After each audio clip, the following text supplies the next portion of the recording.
형부, 자고 계세요? 저는 대답하지 않았습니다.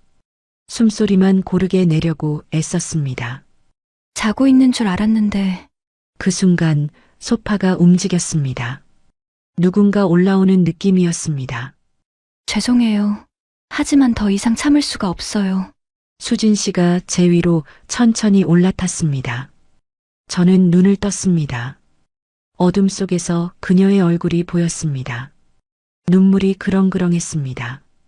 수진 씨, 깨우려던 건 아니었어요. 그냥 곁에 있고 싶었어요. 그녀가 제 위에 앉아 저를 내려다봤습니다. 이러면 안 되는 거 알아요. 근데 형부 없이는 못 견디겠어요. 우린 안 돼요. 알아요. 하지만 그녀가 천천히 몸을 숙였습니다.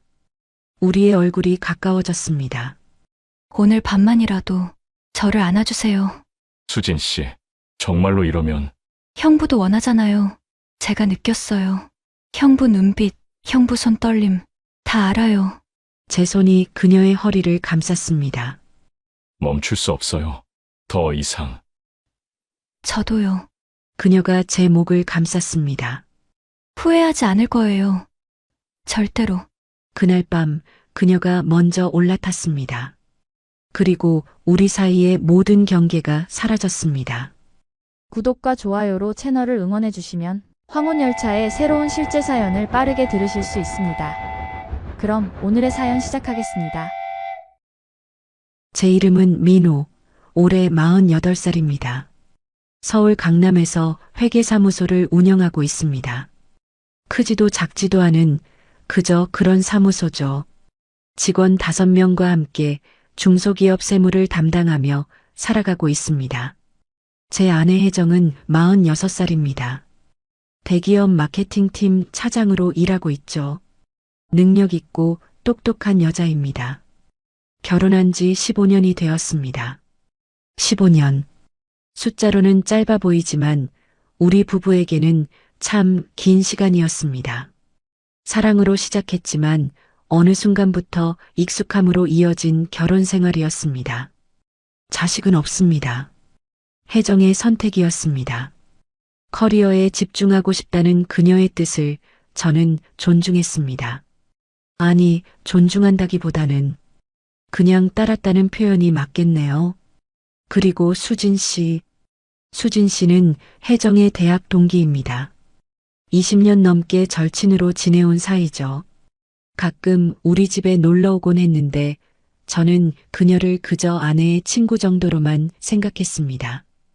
44살의 수진 씨는 얼마 전 이혼했습니다. 15년 결혼 생활을 정리하고 새 출발을 준비하는 중이었습니다. 혜정이 자주 그녀 걱정을 했던 기억이 납니다. 그런 수진 씨가 우리 집에 머물게 된 건 바로 그날부터였습니다. 혜정이 출장 가방을 챙기던 날 아침이었습니다. 여보, 일주일 정도 걸릴 것 같아. 혼자 잘 지낼 수 있지? 아내는 항상 그랬습니다. 물어보지만 대답을 기다리지 않았습니다. 저는 그저 고개만 끄덕였죠.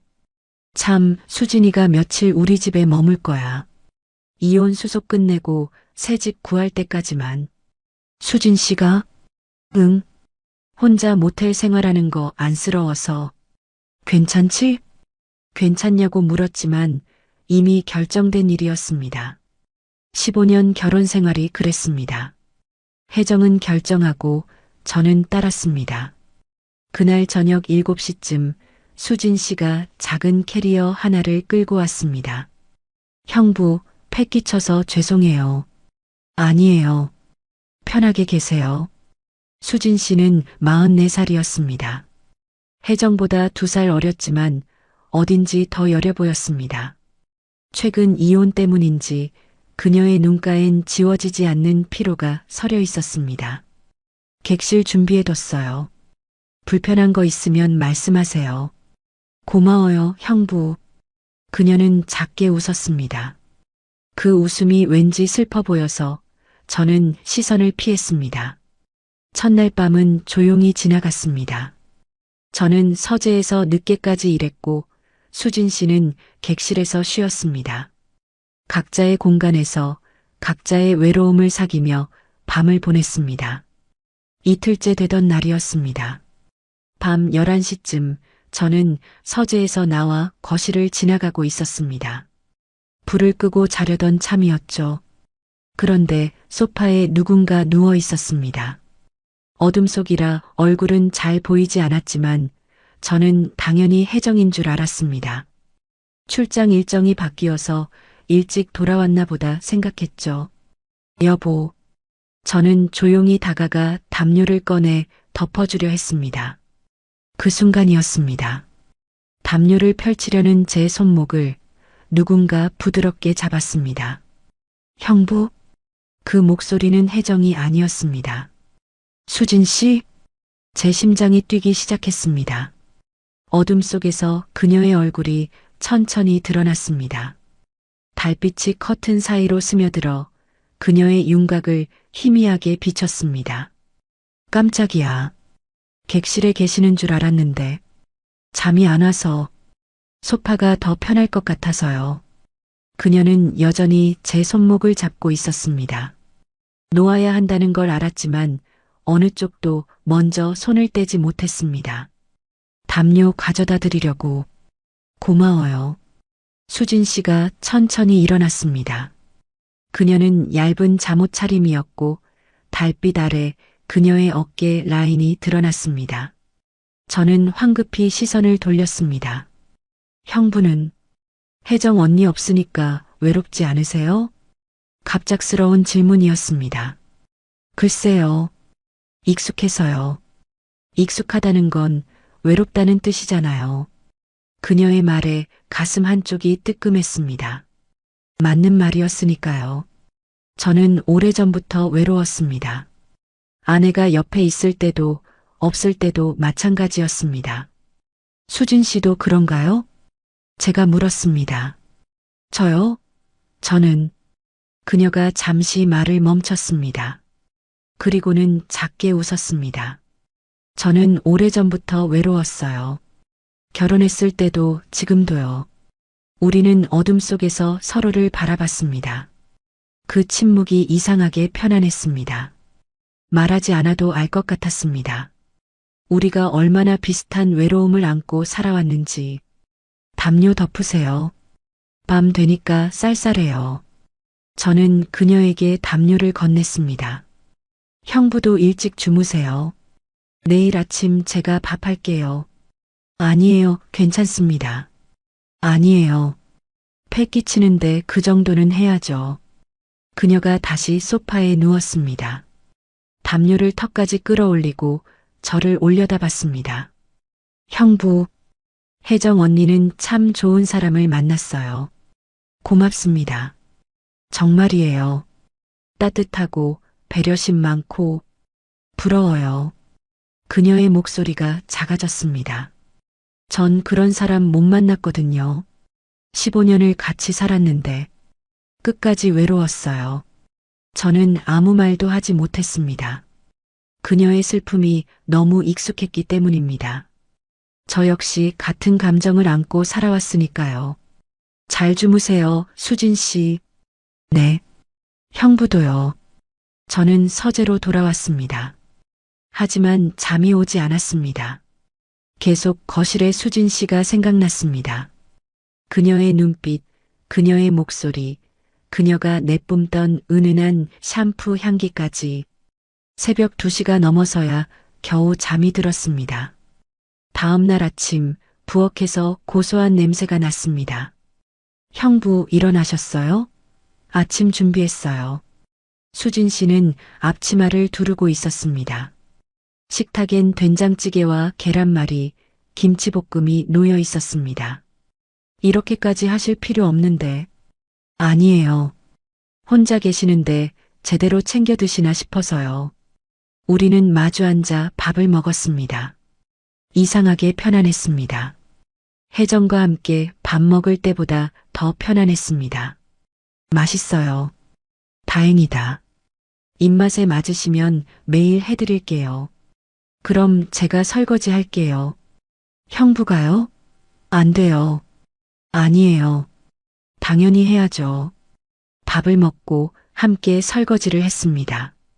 수진 씨가 그릇을 씻으면 저는 물기를 닦아 정리했습니다. 그렇게 셋째 날이 지나갔습니다. 밤이 깊어갔습니다. 저는 서재에서 일을 하고 있었고 수진 씨는 객실에서 쉬고 있을 거라 생각했습니다. 그런데 11시 반쯤 노크 소리가 들렸습니다. 형부, 잠깐 들어가도 될까요? 네, 들어오세요. 수진 씨가 서재 문을 열었습니다. 그녀는 긴 원피스형 잠옷을 입고 있었고 머리를 느슨하게 묶고 있었습니다. 늦은 시간에 죄송해요. 그런데 잠이 안 와서요. 무슨 일 있으세요? 아니, 그냥 누군가랑 얘기하고 싶어서요. 혼자 방에 있으니까 자꾸 이상한 생각만 들어서. 그녀가 서재 구석 소파에 앉았습니다. 괜찮으시면 조금만 여기 있어도 될까요? 형부 일 방해 안 할게요. 괜찮아요. 앉아 계세요. 저는 다시 컴퓨터를 켰지만 일이 손에 잡히지 않았습니다. 수진 씨가 옆에 있다는 것만으로 신경이 쓰였습니다. 형부, 네. 혜정 언니랑은 언제부터 멀어지셨어요? 갑작스러운 질문이었습니다. 멀어진 게 아니라 원래 가까웠던 적이 없었던 것 같아요. 15년이나 같이 사셨는데요. 오래 함께 있다고 가까운 건 아니잖아요. 제 말에 수진 씨가 고개를 끄덕였습니다. 맞아요. 저도 15년을 함께 살았지만 단 한 번도 마음이 닿은 적이 없었어요. 그 사람은 저를 필요로 하지 않았어요. 그냥 있으면 편한 가구 같은 존재였죠. 그녀의 목소리에 울음이 섞여 있었습니다. 이혼하고 나니까 후련한 것보다 허무하더라고요. 15년이 통째로 허공에 날아간 것 같아서요. 저는 자리에서 일어나 그녀 옆에 앉았습니다. 수진 씨, 괜찮으세요? 괜찮아요. 그냥 가끔 이렇게 약해질 때가 있어요. 그녀가 눈물을 닦았습니다.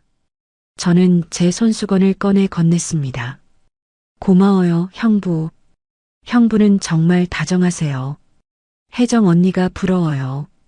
혜정이는 제 다정함을 원하지 않아요. 제가 중얼거렸습니다. 왜요? 글쎄요.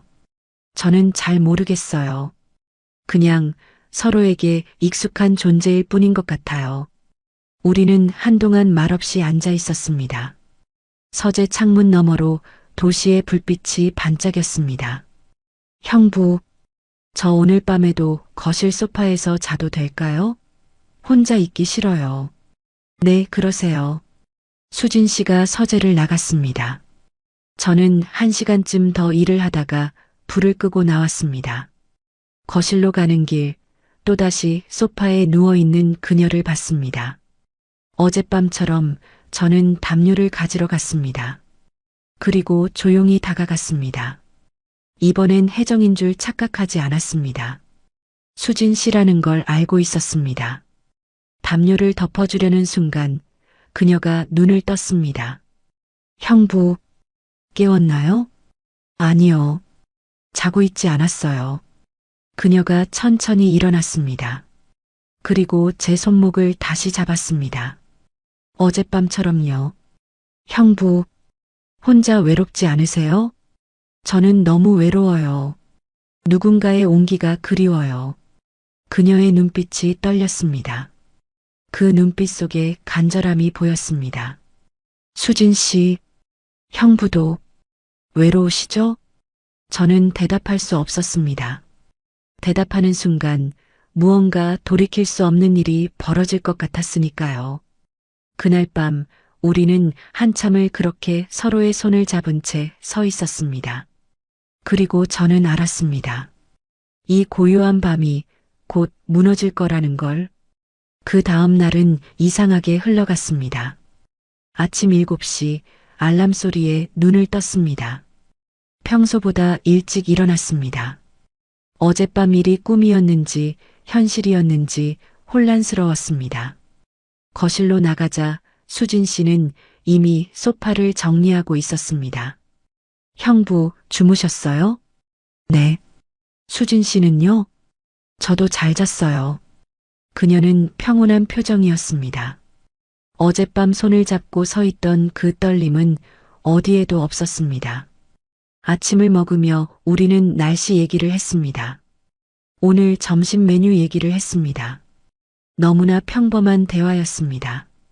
하지만 저는 알고 있었습니다. 우리 사이의 공기가 달라졌다는 걸.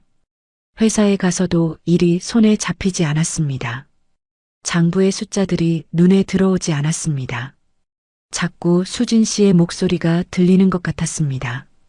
형부도 외로우시죠? 오후 4시쯤 핸드폰이 울렸습니다. 혜정이었습니다. 여보, 잘 지내? 응, 잘 지내. 수진이는 불편한 거 없고? 응, 괜찮아. 다행이다. 나 업무 좀 더 늘어날 것 같아. 열흘쯤 걸릴 거야. 알았어. 미안해. 조금만 참아줘. 전화를 끊고 나니 가슴 한편이 텅 비는 느낌이었습니다. 혜정은 언제나 그랬습니다. 미안하다고 말하지만 결국 자기가 하고 싶은 대로 했습니다. 저녁 6시 반 집에 도착했습니다. 형부 오셨어요? 저녁 준비됐어요. 수진 씨가 앞치마를 두르고 웃고 있었습니다. 식탁엔 된장찌개와 불고기, 시금치나물이 놓여 있었습니다. 이렇게 매일 준비해 주시면 제가 너무 패가 끼치는데. 아니에요. 저도 해야 할 일이 있어야 하루가 가는 것 같아서요. 혼자 있으면 자꾸 이상한 생각만 들거든요. 우리는 식탁에 마주 앉았습니다. 혜정 언니한테 전화 왔어요? 응, 일정이 좀 더 늘어진대요. 얼마나요? 열흘쯤. 그럼 저도 그때까지 여기 있어도 될까요? 수진 씨가 조심스럽게 물었습니다. 당연하죠. 새집 구할 때까지 계세요. 고마워요, 형부. 저녁을 먹고 설거지를 하고 각자의 공간으로 돌아갔습니다. 저는 서재에서 일을 했고 수진 씨는 객실에서 쉬었습니다. 평범한 일상처럼 보였습니다. 하지만 밤 10시가 넘자 서재 문이 노크되었습니다. 똑똑똑. 조심스러운 노크 소리였습니다. 제 심장이 빠르게 뛰기 시작했습니다. 형부, 잠깐 들어가도 될까요? 수진 씨의 목소리였습니다. 낮게 떨리는 목소리. 네, 들어오세요. 대답하는 제 목소리도 떨리고 있었습니다. 문이 천천히 열렸습니다. 수진 씨가 어젯밤과 같은 긴 잠옷 차림으로 들어왔습니다. 복도의 희미한 불빛이 그녀의 실루엣을 비쳤습니다. 그 순간 제 숨이 멎는 것 같았습니다. 또 잠이 안 와서요. 방해되지 않으면 여기 조금 있어도 될까요? 그녀의 눈가가 약간 붉었습니다. 울었던 걸까요? 앉으세요.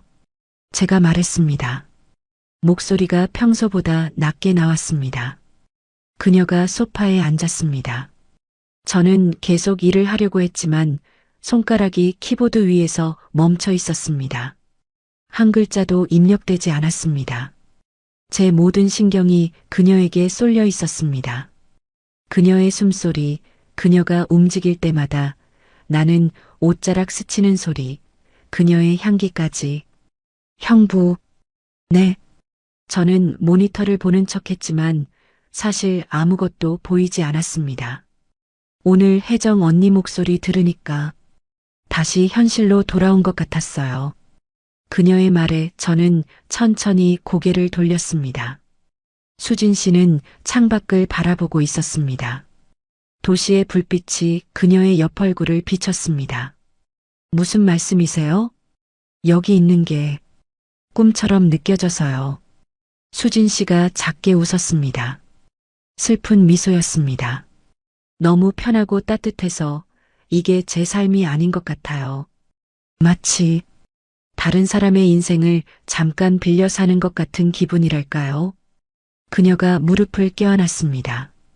그 모습이 왠지 작고 연약해 보였습니다. 언니는 좋은 사람이에요. 능력도 있고 똑똑하고 자기 삶을 주도적으로 살아가는 사람이죠. 수진 씨의 목소리에 존경과 부러움이 섞여 있었습니다. 전 그런 사람이 되지 못했어요. 한 번도요. 언니 옆에만 서면 저는 항상 그림자처럼 느껴졌어요. 수진 씨도 충분히 좋은 사람이에요. 제가 말했습니다. 아니에요. 그녀가 고개를 저었습니다. 전 항상 누군가에게 기대서 살았어요. 부모님한테, 남편한테, 친구한테. 혼자서는 아무것도 못하는 사람이에요. 결정도 못 내리고 선택도 못하고 그냥 끌려다니기만 했어요.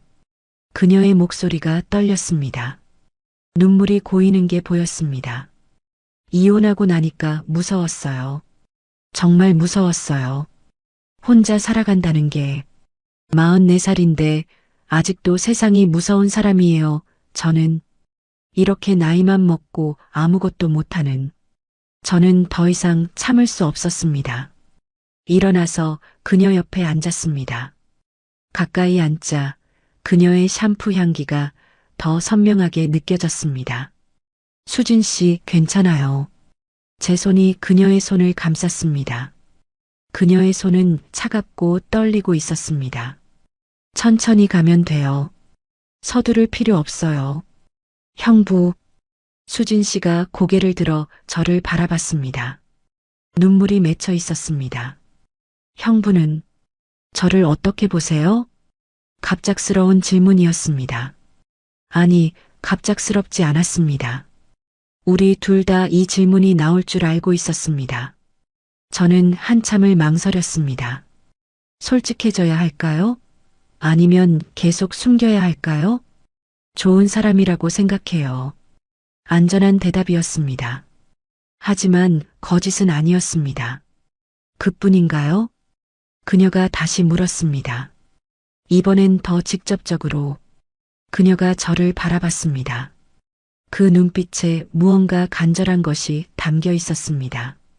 갈망, 두려움, 기대, 불안. 수많은 감정이 교차하고 있었습니다. 수진 씨, 제 목소리가 갈라졌습니다. 형부, 솔직하게 말씀해 주세요. 그녀가 한 발 더 다가왔습니다. 우리 사이의 거리가 점점 좁혀지고 있었습니다. 저한테 다른 감정은 정말 없으세요? 제 심장이 미친 듯이 뛰기 시작했습니다. 가슴이 터질 것 같았습니다. 그런 걸 왜?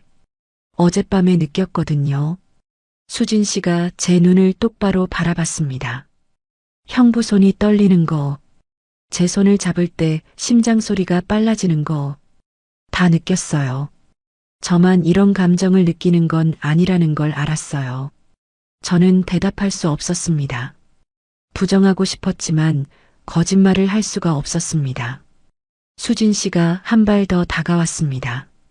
이제 우리 무릎이 닿을 정도로 가까워졌습니다. 형부도 외로우시잖아요. 그녀의 목소리가 속삭임처럼 작아졌습니다. 혜정 언니는 형부를 진짜로 보지 않아요. 저는 알아요. 어릴 때부터 언니 옆에 있었으니까. 언니는 형부를 사랑한 적이 없어요. 필요했을 뿐이에요. 그 말이 가슴에 꽂혔습니다. 부인하고 싶었지만 맞는 말이었으니까요. 언니는 형부의 눈빛을 본 적이 없어요. 형부가 언니를 어떻게 바라보는지, 언니를 위해 얼마나 많은 걸 참아왔는지 한 번도 몰랐어요. 수진 씨의 눈에서 눈물이 흘러내렸습니다. 하지만 전 봤어요. 며칠 같이 지내면서 형부가 얼마나 외로운 사람인지, 얼마나 따뜻한 사람인지, 얼마나 다정한 사람인지 다 봤어요. 수진 씨, 이러시면 안 돼요. 제가 떨리는 목소리로 말했습니다. 왜요? 그녀가 물었습니다. 우리 둘 다 외로운데 왜 위로하면 안 돼요? 우리 둘 다 아픈데 왜 서로를 감싸 안으면 안 돼요? 그녀의 손이 제 손을 잡았습니다. 어젯밤보다 더 강하게, 더 간절하게. 저 형부한테 끌려요. 고백이었습니다. 떨리는 고백이었습니다. 며칠 같이 있으면서 계속 생각했어요. 이렇게 다정한 사람이 세상에 있구나. 이런 사람이 옆에 있으면 얼마나 행복할까. 이런 사람에게 사랑받으면 얼마나 따뜻할까. 그녀의 목소리가 점점 작아졌습니다. 제가 이상한 건가요? 친구의 남편한테 이런 감정을 느끼다니. 저도 제가 이상해요. 근데 멈출 수가 없어요. 수진 씨, 진정하세요. 하지만 제 말엔 힘이 없었습니다. 저 자신도 진정할 수 없었으니까요. 진정할 수 없어요. 수진 씨가 흐느꼈습니다. 저 혼자는 이제 정말 못 견디겠어요. 15년을 외롭게 살았어요. 남편 옆에 있었지만 매일 밤 혼자였어요. 누군가 곁에 있어줬으면 좋겠어요. 진짜로 저를 보는 사람이 있었으면 좋겠어요. 그게 형부면 좋겠어요. 그녀의 눈에서 눈물이 주르륵 흘러내렸습니다. 저는 망설였습니다. 이성은 손을 떼라고 소리쳤습니다. 하지만 가슴은 그녀를 안고 싶어 했습니다. 수진 씨, 우린 이러면 안 되는 사이예요. 알아요. 그녀가 고개를 끄덕였습니다. 알아요. 전 언니 친구고 형부는 언니 남편이고 우린 절대로 이러면 안 되는 사이라는 거 너무 잘 알아요. 근데 그녀가 저를 바라봤습니다. 멈출 수가 없어요. 형부도 그렇지 않으세요? 저는 대답할 수 없었습니다. 침묵이 대답이 되었습니다. 수진 씨가 제 어깨에 얼굴을 묻었습니다. 그녀의 따뜻한 숨결이 제 목덜미에 닿았습니다. 온몸에 전율이 흘렀습니다. 그냥 오늘 밤만 안아주시면 안 될까요? 그녀가 울먹이며 말했습니다. 아무것도 안 할게요. 정말 아무것도 안 할게요. 그냥 누군가 곁에 있다는 느낌만 받고 싶어요. 혼자가 아니라는 느낌만. 그것만 있으면 돼요. 제 손이 떨렸습니다. 심장이 터질 듯이 뛰었습니다. 이성은 거부하라고 소리쳤지만 몸은 움직이지 않았습니다. 아니, 움직일 수 없었습니다. 형부, 그녀가 고개를 들어 저를 바라봤습니다. 눈물로 젖은 눈, 떨리는 입술, 창백한 얼굴. 그 눈빛 속에 담긴 간절함, 외로움, 그리움. 모든 것이 저를 흔들었습니다. 저는 무너지고 말았습니다. 제 팔이 천천히 그녀를 감쌌습니다. 조심스럽게 하지만 확실하게. 이러면 안 되는 건데. 제가 중얼거렸습니다. 알아요.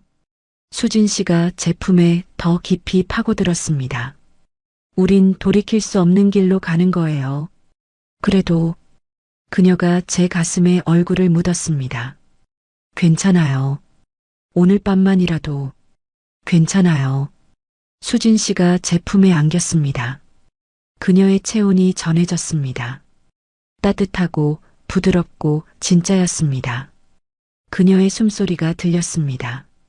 빠르고 떨리고 살아있었습니다. 저도 그녀를 더 꽉 안았습니다. 이 순간이 꿈이 아니라는 걸, 이 온기가 진짜라는 걸 확인하고 싶었습니다. 오랜 세월 얼어붙어 있던 제 가슴이 천천히 녹아내리는 걸 느꼈습니다. 따뜻해요. 우리는 얼마나 그렇게 있었을까요? 시간이 멈춘 것 같았습니다. 얼마나 지났을까요? 형부, 저 여기서 자도 될까요? 수진 씨가 조심스럽게 물었습니다. 네. 저는 그녀를 놓지 않은 채 대답했습니다. 저는 먼저 소파에 누웠습니다. 수진 씨가 담요를 가져왔습니다. 그리고 제 옆에, 아니, 제 위에 조심스럽게 다가왔습니다. 형부, 이렇게 해도 될까요? 그녀가 떨리는 목소리로 물었습니다. 무슨, 말이 끝나기 전에 수진 씨가 천천히 제 위로 올라왔습니다.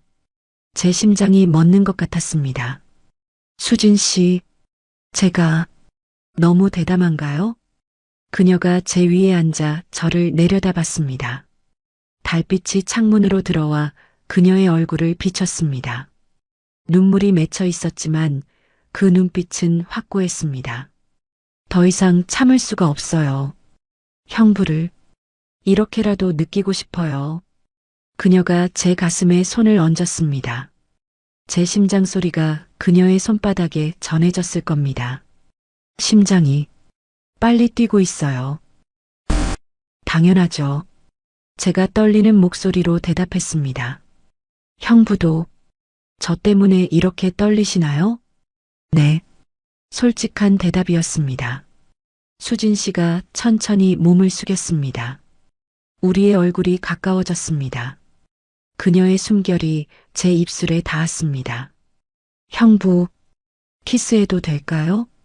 수진 씨, 우린 안 된다는 거 알아요.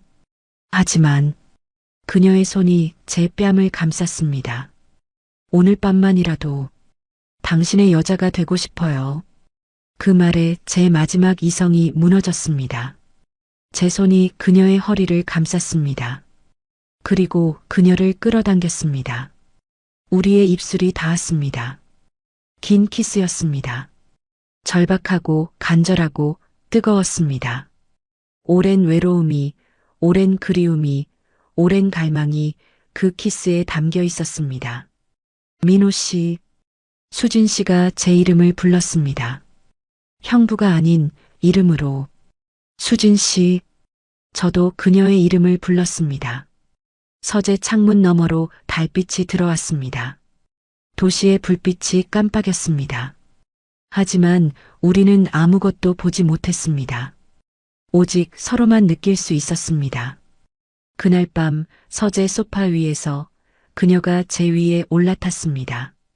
우리의 숨소리가 점점 가까워졌습니다.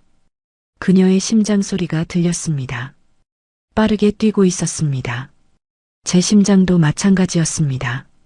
우리는 그렇게 밤을 보냈습니다. 그녀는 제 위에서 저는 그녀를 아는 채로 오랜 외로움이 만들어낸 금지된 위로였습니다. 죄책감과 행복이 뒤섞인 복잡한 감정이었습니다. 하지만 그 순간만큼은 우리는 그저 외롭지 않았습니다.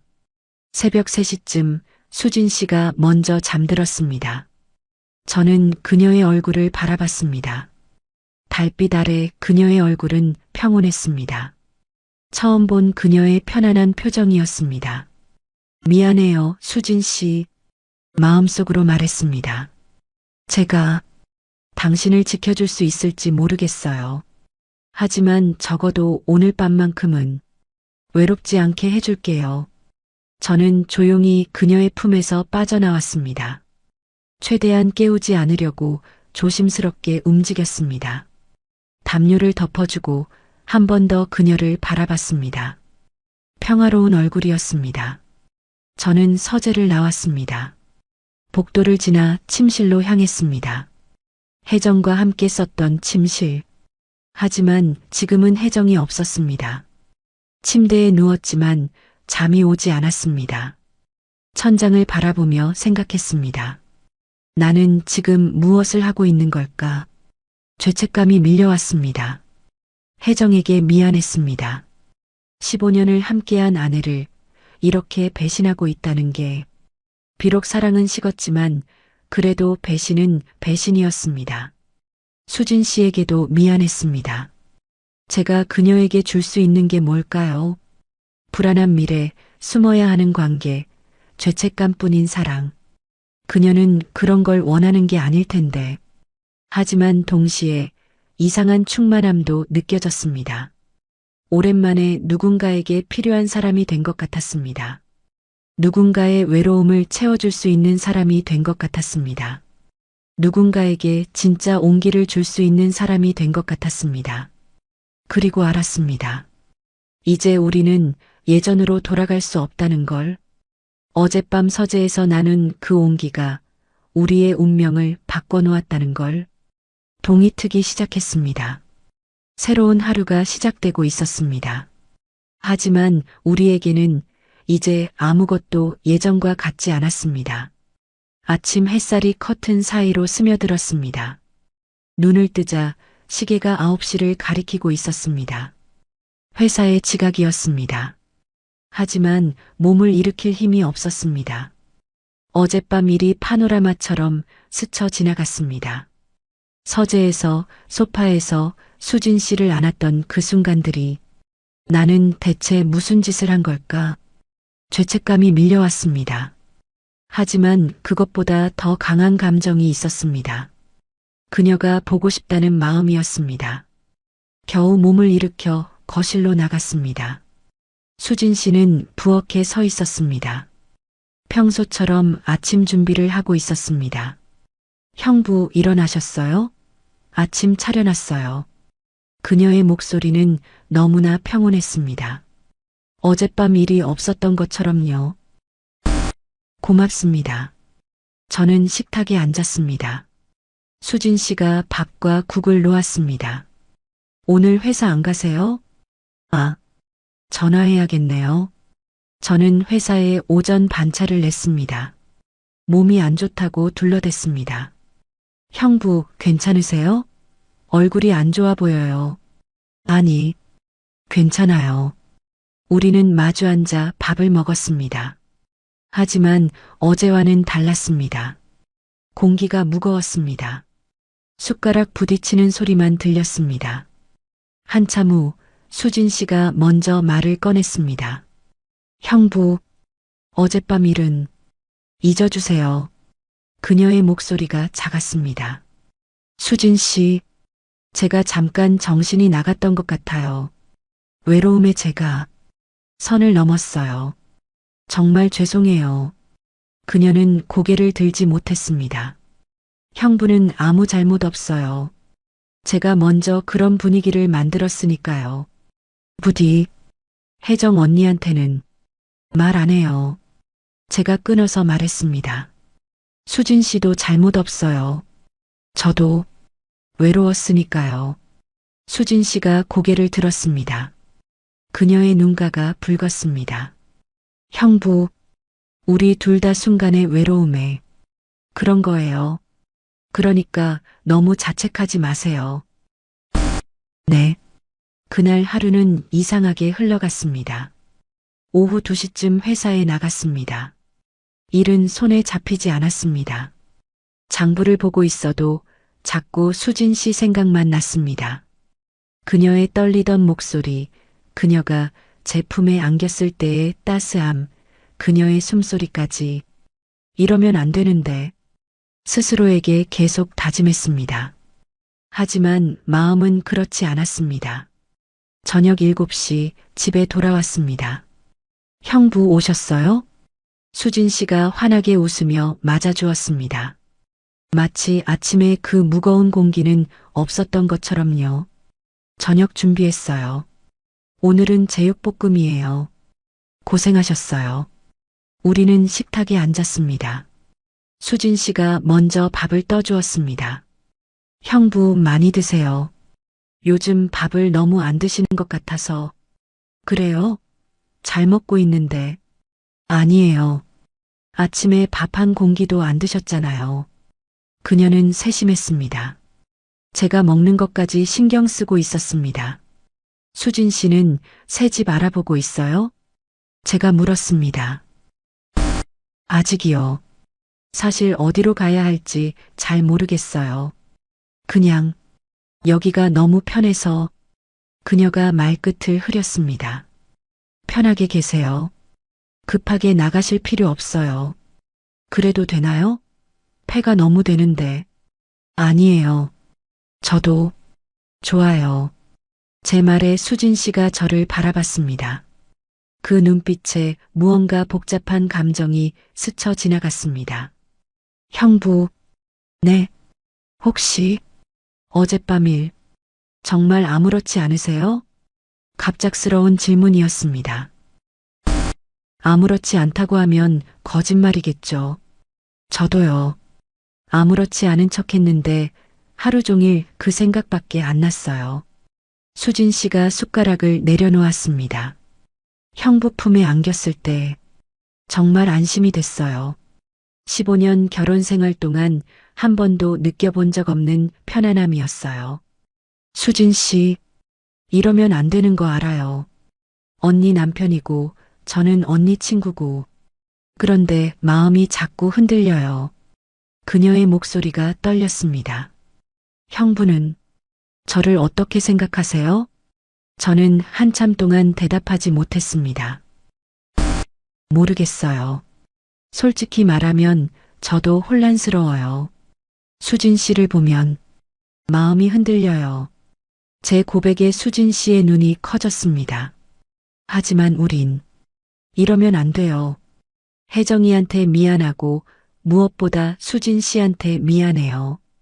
제가 수진 씨를 이용하는 것 같아서. 아니에요. 수진 씨가 급하게 말했습니다. 형부는 절 이용하는 게 아니에요.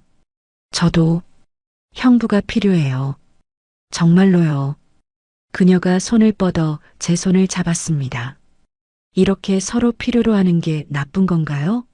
우리 둘 다 외로운데 서로 위로하는 게 잘못인가요? 수진 씨, 저 더 이상 혼자는 못 견디겠어요. 형부 옆에 있고 싶어요. 이기적인 거 알아요. 하지만 그녀의 눈에서 눈물이 흘러내렸습니다. 저는 그녀의 손을 꽉 잡았습니다. 오늘 밤 또 서재에 와도 될까요? 수진 씨가 조심스럽게 물었습니다. 저는 대답 대신 고개를 끄덕였습니다. 밤 10시가 넘자 예상대로 서재 문이 노크되었습니다. 형부, 수진 씨가 들어왔습니다. 어젯밤과 같은 긴 잠옷 차림이었습니다. 오늘도 곁에 있어 주세요. 네. 그녀가 소파에 앉았습니다. 저도 그녀 옆에 앉았습니다. 형부, 안아줘도 될까요? 수진 씨, 딱 한 번만요. 그 다음엔 정말 안 그럴게요. 하지만 우리 둘 다 알고 있었습니다. 그것이 마지막이 될 수 없다는 걸. 저는 그녀를 안았습니다. 그녀도 제 품에 안겼습니다. 형부, 따뜻해요. 수진 씨도요. 우리는 한참을 그렇게 있었습니다. 시간이 멈춘 것 같았습니다. 형부, 키스해도 될까요? 그녀가 속삭였습니다. 우린 선을 넘으면 안 돼요. 이미 넘었잖아요. 어젯밤에. 하지만 형부도 원하잖아요. 저도 원해요. 그러면 되는 거 아닌가요? 수진 씨가 고개를 들어 저를 바라봤습니다. 그 눈빛에는 간절함이 가득했습니다. 저는 더 이상 참을 수 없었습니다. 우리의 입술이 닿았습니다. 짧은 키스였습니다. 하지만 그 짧은 순간이 우리의 모든 관계를 바꿔놓았습니다. 형부, 미안해요. 제가 참아야 하는데. 아니에요. 저도 원했어요. 수진 씨가 제 목을 감쌌습니다. 오늘 밤 같이 있어도 될까요? 아무것도 안 할게요. 그냥 곁에만 있어주세요. 저는 고개를 끄덕였습니다. 우리는 서재 소파에서 밤을 보냈습니다. 서로를 아는 채 고요한 숨소리만 들으며 새벽 4시쯤 수진 씨가 잠들었습니다. 저는 그녀의 얼굴을 바라봤습니다. 평온한 얼굴, 행복해 보이는 얼굴이었습니다. 우리는 지금 무엇을 하고 있는 걸까? 죄책감과 행복감이 동시에 밀려왔습니다. 우리는 금기를 넘었습니다. 돌이킬 수 없는 선을 넘었습니다. 하지만 이상하게도 후회되지 않았습니다. 그날 밤 저는 처음으로 깨달았습니다. 사랑과 죄책감은 함께 존재할 수 있다는 것을. 그리고 우리의 관계는 이제 멈출 수 없는 강물처럼 흘러가고 있다는 것을. 그날 이후 우리의 일상은 완전히 달라졌습니다.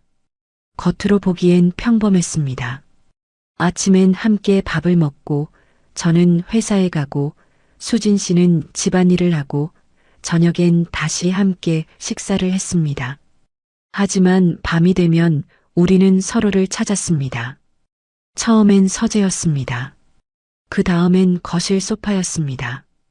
그리고 어느 날부터는 제 침실이었습니다.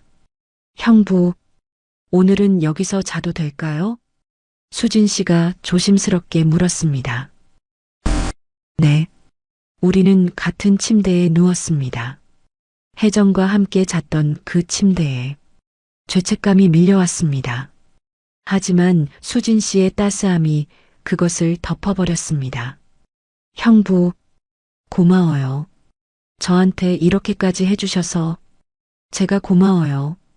수진 씨가 옆에 있어줘서 우리는 서로를 안았습니다. 그리고 키스했습니다. 처음엔 조심스러웠던 키스가 점점 깊어졌습니다. 수진 씨의 손이 제 등을 쓰다듬었고 제 손도 그녀의 허리를 감쌌습니다. 형부, 저 이제 더 이상 참을 수 없어요. 수진 씨, 저도 형부를 원해요. 진짜로요. 그녀의 목소리가 떨렸습니다. 그날 밤 우리는 마지막 선을 넘었습니다. 달빛이 커튼 사이로 스며들었습니다. 고요한 밤 우리의 숨소리만 들렸습니다. 수진 씨는 제 품에서 조용히 울었습니다. 왜 우세요? 너무 행복해서요. 이렇게 행복한 게 처음이에요. 저도요. 우리는 아침까지 서로를 안고 있었습니다. 그날 이후 우리는 매일 밤 함께 했습니다. 낮에는 아무 일 없는 것처럼 지냈습니다. 하지만 밤이 되면 우리는 서로에게 빠져들었습니다. 어느 날 수진 씨가 물었습니다. 형부, 우리 이대로 괜찮을까요? 무슨 말이에요? 혜정 언니가 돌아오면 우린 어떻게 되는 거예요? 저는 대답할 수 없었습니다. 생각하고 싶지 않았습니다. 모르겠어요. 저는 형부 없이는 못 살 것 같아요. 이제 수진 씨가 제 손을 꽉 잡았습니다. 저도 그래요. 수진 씨 없는 삶은 상상할 수 없어요. 그럼 우리 어떻게 해요? 시간이 해결해 줄 거예요. 하지만 우리 둘 다 알고 있었습니다. 시간은 아무것도 해결해 주지 못한다는 걸. 혜정이 돌아오기 이틀 전이었습니다. 저녁을 먹고 우리는 거실 소파에 나란히 앉아 있었습니다. 형부, 저 내일 집 볼 거예요. 벌써요? 네. 언니 오기 전에 나가야죠. 수진 씨의 목소리가 떨렸습니다. 나가기 싫어요. 여기 있고 싶어요. 형부 곁에. 저도 수진 씨가 가는 거 원하지 않아요. 그럼 어떡해요? 우리는 한참을 말없이 앉아 있었습니다. 형부, 저 한 가지 부탁해도 될까요? 뭐든 말씀하세요. 오늘 밤 마지막으로 저를 안아주세요. 제대로요. 수진 씨가 저를 바라봤습니다. 그 눈빛에 간절함과 슬픔이 섞여 있었습니다. 저는 그녀의 손을 잡았습니다. 오늘이 마지막은 아니에요. 그럼요. 우리 계속 볼 수 있어요. 방법을 찾을 거예요. 진짜요? 네. 저는 수진 씨를 놓을 수 없어요. 이제 제 말에 수진 씨가 울음을 터뜨렸습니다. 고마워요, 형부. 제 평생 이렇게 행복한 적 없었어요. 그날 밤 우리는 서로를 더 깊이 느꼈습니다. 침실의 달빛 아래 우리는 서로의 이름을 불렀습니다. 민호 씨, 수진 씨, 우리는 서로에게 완전히 녹아들었습니다. 시간이 멈춘 것 같았습니다. 새벽이 되어서야 우리는 잠들었습니다. 서로를 꼭 안은 채로. 다음 날 아침 수진 씨는 짐을 쌌습니다. 형부, 저 갈게요. 벌써요? 저녁에 가도. 아니에요. 지금 가야 해요. 더 있으면 못 떠날 것 같아서요. 수진 씨가 눈물을 닦았습니다. 저는 그녀를 끌어안았습니다. 연락해요. 매일. 네. 꼭 해요. 새 집 주소 보내주세요. 제가 갈게요. 정말요? 네. 우리 계속 만나요. 수진 씨가 제 목을 감쌌습니다. 사랑해요, 민호 씨. 그녀의 고백에 제 가슴이 뛰었습니다. 저도 사랑해요, 수진 씨. 우리는 현관에서 마지막 키스를 나눴습니다. 그리고 그녀는 떠났습니다. 혼자 남은 집은 너무나 조용했습니다.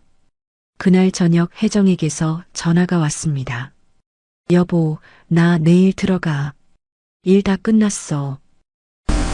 그래, 잘 됐네. 수진이는 집 구했대? 응, 오늘 나갔어. 그래, 잘 됐다. 너 불편했을 텐데.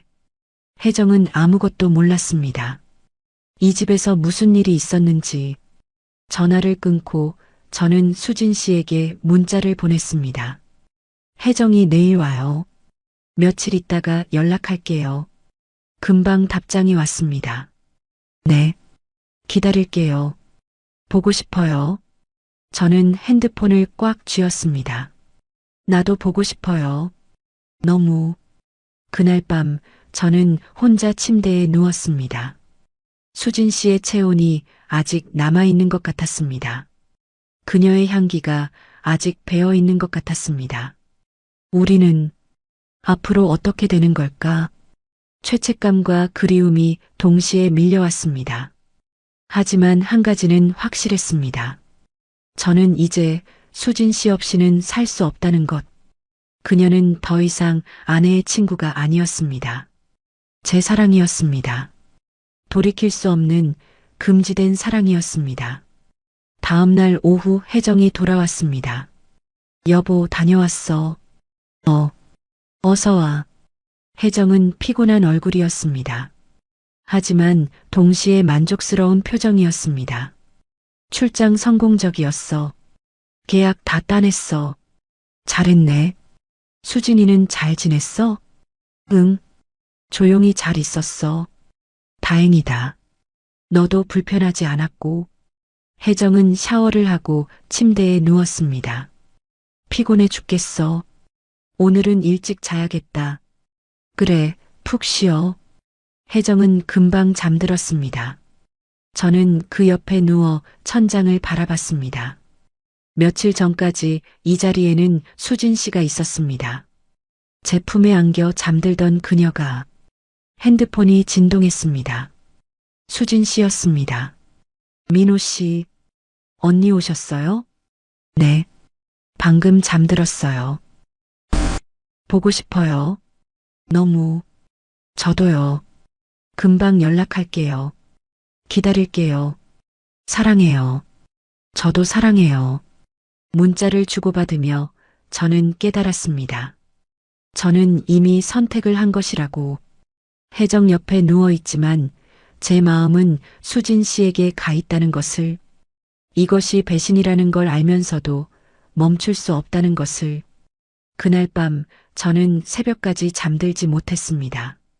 수진 씨 생각만 하면서 긴 밤을 보냈습니다.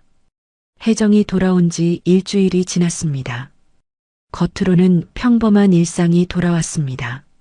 아침엔 같이 밥을 먹고 혜정은 회사에 가고 저도 일을 하러 나갔습니다. 하지만 제 마음은 온통 수진 씨에게 가 있었습니다. 틈날 때마다 문자를 주고받았습니다. 오늘은 어떻게 지내셨어요? 보고 싶어요. 언제 볼 수 있어요? 저도 보고 싶어요. 곧 시간 만들게요. 하지만 만나기는 쉽지 않았습니다. 혜정이 집에 있었고 저는 핑계를 댈 수가 없었습니다. 2주째 되는 날 혜정이 출근 준비를 하다가 말했습니다. 여보, 이번 주말에 수진이 만나러 가려고 하는데 같이 갈래? 제 심장이 멎는 것 같았습니다. 나는 일이 있어서. 주말에도 일해? 요즘 너무 바쁘다. 응. 연말 결산 때문에. 그래. 그럼 나 혼자 갈게. 수진이 새 집 보고 싶기도 하고. 혜정은 아무렇지도 않게 말했습니다. 그날 저녁 수진 씨에게 문자를 보냈습니다.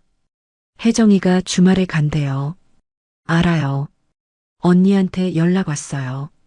어떡해요? 조심해야 해요. 표 내면 안 돼요. 네. 민호 씨도 조심하세요. 빨리 만나고 싶어요. 저도요. 주말이 되었습니다. 토요일 오전 혜정이 나갔습니다. 수진이 만나고 저녁 먹고 올게. 늦을 수도 있어. 그래, 천천히 와. 혜정이 나가자마자 저는 수진 씨에게 전화했습니다. 여보세요? 수진 씨, 저예요. 민호 씨. 그녀의 목소리가 밝아졌습니다. 혜정이 나갔어요. 오늘 시간 돼요? 지금요? 네. 언니는 저녁까지 안 올 거예요. 빨리 만날 수 있어요. 지금 갈게요. 1시간 후 저는 수진 씨의 새 집 앞에 서 있었습니다. 작은 원룸이었습니다. 하지만 깨끗하게 정리되어 있었습니다. 문이 열리고 수진 씨가 나왔습니다. 민호 씨, 수진 씨, 우리는 현관에서 서로를 꽉 껴안았습니다.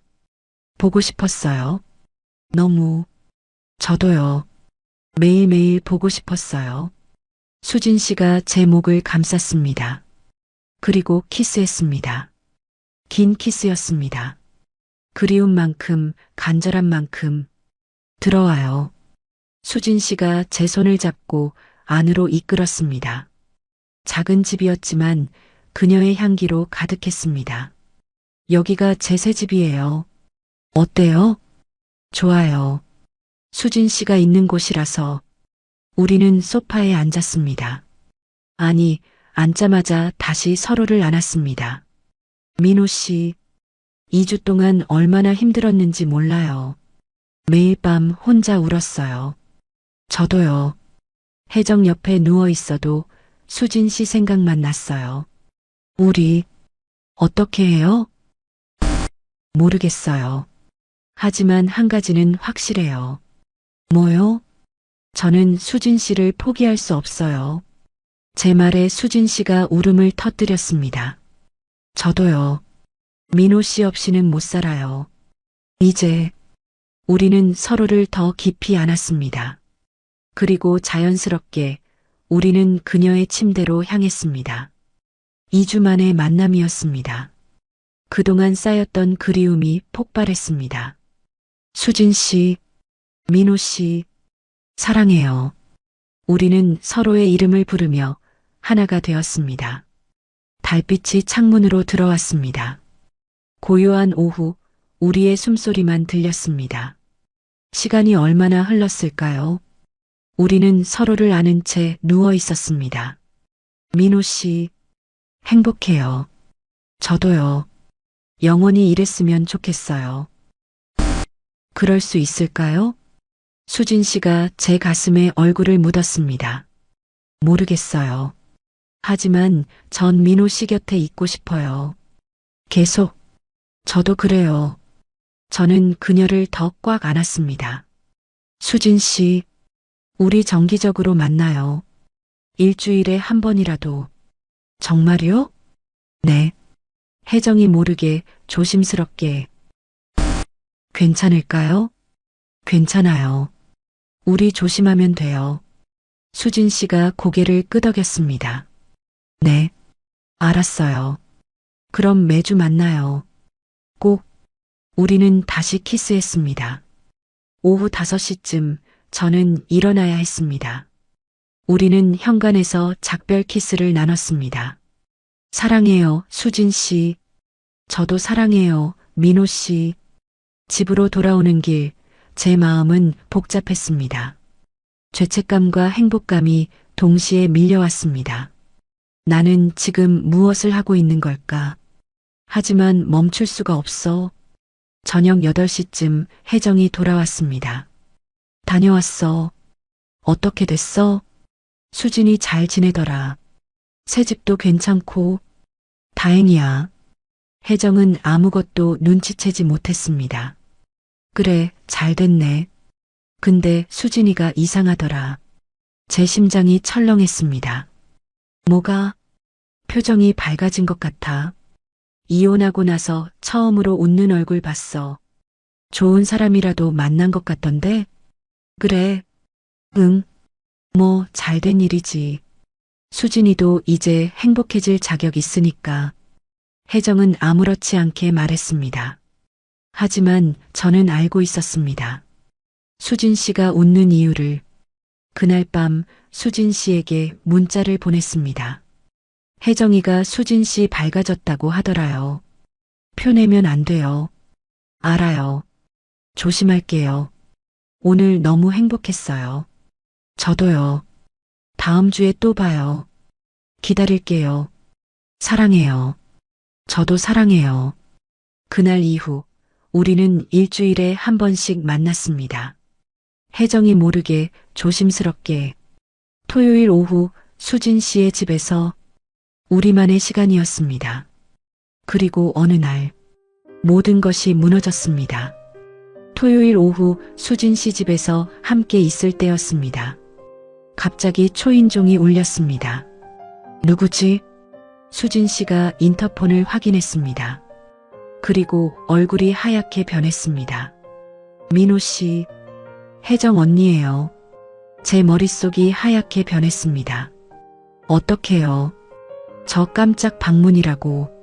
일단 침착하세요. 저는 황급히 신발을 신고 베란다 쪽으로 향했습니다. 수진 씨가 문을 열었습니다. 언니, 왜 왔어? 연락도 없이. 깜짝 방문. 오늘 일찍 끝나서. 근데 왜? 누구 있어? 혜정의 목소리가 들렸습니다. 아니. 청소하고 있었어. 그래. 내가 도와줄까? 발소리가 안으로 들어왔습니다. 저는 베란다에 숨어 숨을 죽였습니다. 언니 커피 줄게. 앉아 있어. 그래. 시간이 너무 느리게 흘렀습니다. 30분쯤 지났을까요? 나 이제 갈게. 저녁 준비해야 해서. 벌써? 조금만 더 있다가. 아니야. 민호가 기다려. 다음에 또 올게. 현관문이 닫히는 소리가 들렸습니다. 한참 후 수진 씨가 베란다 문을 열었습니다. 갔어요. 우리는 서로를 바라봤습니다. 그리고 털썩 주저앉았습니다. 정말 위험했어요. 죄송해요, 민호 씨. 제 불찰이에요. 아니에요. 다행이에요. 안 들켰으니까. 하지만 우리는 알았습니다. 이런 식으로는 오래 갈 수 없다는 것을. 그날 밤 저는 결심했습니다. 더 이상 이렇게 살 수 없다고. 수진 씨에게도 혜정에게도 그리고 저 자신에게도 정직해야 한다고. 다음 주 저는 혜정에게 말했습니다. 혜정아, 우리 얘기 좀 해야 할 것 같아. 무슨 얘기? 우리 관계에 대해서. 혜정이 저를 바라봤습니다. 갑자기 왜?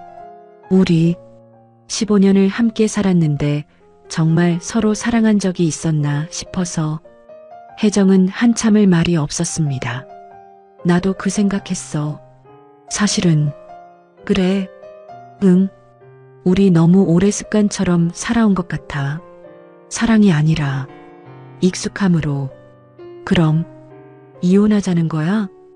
혜정이 직설적으로 물었습니다. 그게 서로에게 좋을 것 같아. 혜정은 놀랍게도 화를 내지 않았습니다. 알았어. 나도 사실 생각하고 있었어. 우리 이대로는 안 되겠다고. 그렇게 우리는 조용히 끝을 맺기로 했습니다. 6개월 후, 저는 수진 씨와 함께 작은 아파트에서 살고 있습니다. 민호 씨, 저녁 됐어요. 금방 갈게요. 창문 너머로 석양이 지고 있습니다. 수진 씨가 웃으며 저를 부릅니다. 우리는 더 이상 숨지 않습니다. 당당히 서로의 이름을 부르며 살아갑니다. 물론 혜정과의 관계는 끊겼습니다. 친구들도 많이 떠났습니다. 하지만 후회하지 않습니다. 제 평생 처음으로 진짜 사랑을 하고 있으니까요. 민호 씨, 뭐 생각해요? 당신 생각. 에이, 거짓말. 진짜예요. 당신 만나서 제 인생이 달라졌어요. 수진 씨가 제 손을 잡습니다. 저도요. 민호 씨 만나서 정말 행복해요. 우리는 키스합니다. 창밖으로 도시의 불빛이 반짝입니다. 그날 밤 자고 있는 줄 알았던 그녀가 먼저 다가왔을 때 저는 몰랐습니다. 그것이 제 인생을 바꿀 거라는 것을. 하지만 지금 저는 감사합니다. 그날 밤이 있었기에 지금의 행복이 있으니까요. 때로는 금기를 넘어야만 진짜 행복을 찾을 수 있는 법입니다. 우리의 이야기는 그렇게 시작되었고 아직 끝나지 않았습니다. 앞으로도 계속될 것입니다. 사랑은 끝나지 않는 꿈이니까요. 오늘 사연은 여기까지입니다.